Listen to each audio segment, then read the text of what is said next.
നമസ്കാരം, ഇത് ഐബിഎൻ മലയാളം. ശബ്ദമില്ലാത്തവന്റെ ശബ്ദം എന്നൊരൊറ്റ പാട്ടിലൂടെ ജനമനസ്സിൽ കയറിയ റാപ്പ് ഗായകനാണ് വേടൻ എന്ന ഹിരൺദാസ് മുരളി. കഞ്ചാവ് കൈവശം വെച്ചതിന് പോലീസ് വേടനെയും മറ്റ് 9 അംഗങ്ങളെയും അറസ്റ്റ് ചെയ്തിരുന്നു. 6 ഗ്രാം കഞ്ചാവായിരുന്നു ഇവരുണ്ടായിരുന്ന വൈറ്റിലയിലെ ഫ്ളാറ്റിൽ നിന്ന് കണ്ടെത്തിയത്. പിന്നീട് വേടന് ജാമ്യം ലഭിക്കുകയും ചെയ്തു. എന്നാൽ തന്റെ ഗാനങ്ങളിലൂടെ രാഷ്ട്രീയം മാത്രം പറയുന്ന വേടനെ വെറുതെ വിടാൻ സർക്കാരോ അധികാരികളോ അവരുടെ പിന്നിൽ പ്രവർത്തിക്കുന്ന ഒരു വലിയ ലോബിയോ തയ്യാറായിരുന്നില്ല. അടിക്കടി സിനിമാ മേഖലയിൽ നിന്ന് ലഹരി ഉപയോഗത്തിന്റെ വാർത്തകൾ വരുമ്പോഴും അതിന്റെ സ്രോതസ് കണ്ടുപിടിക്കാനോ അത് ചർച്ച ചെയ്യാനോ ആയിരുന്നില്ല ഇവിടുത്തെ സർക്കാർ വെമ്പൽ കൊണ്ടത്. എങ്ങനെയും വേടനെ അകത്താക്കുക എന്നത് മാത്രമായിരുന്നു.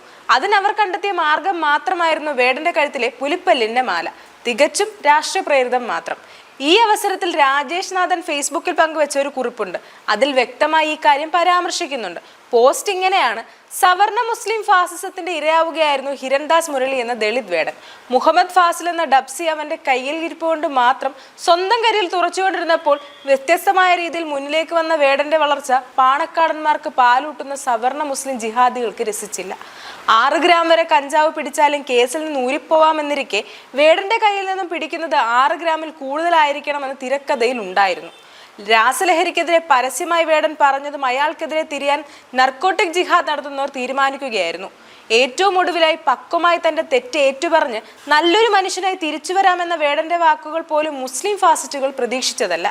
വേടന്റെ തുടക്കകാലത്ത് സവർണ മുസ്ലിം കൂട്ടർ അവനോടുള്ള സ്നേഹപ്രകടനമായി വിരുന്നുകളും മറ്റും നൽകിയിരുന്നു. മദ്യസൽക്കാരവും കഞ്ചാവടക്കം എല്ലാം വീഡിയോയായി ചിത്രീകരിക്കുകയും ചെയ്തു. ഇനി ഓരോന്നായി പുറത്തു വരും. ഒന്നുകിൽ വേടൻ സവർണ മുസ്ലിം ഫാസിസത്തിന്റെ പിടിയിൽ നിന്ന് പുറത്തു വരും, അല്ലെങ്കിൽ അവരോടൊപ്പം ഐക്യപ്പെടും.